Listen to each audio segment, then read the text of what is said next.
క్రీస్తు యేసు సంగమునకు శిరసైయుండులాగున నేను నా భార్యకు శిరస్సుగా ఉండెదను.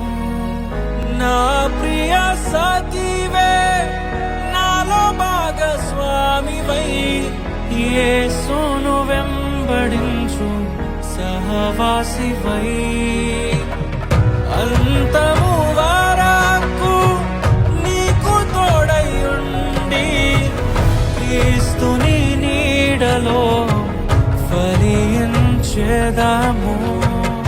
పరలోక సాక్షిగా నీ సన్నిధిలో నేను పరమాత్ముని కార్యముగా ఈ యాత్రను కొనసాగింతును. పరలోక సాక్షిగా నీ సన్నిధిలో నేను పరమాత్ముని కార్యము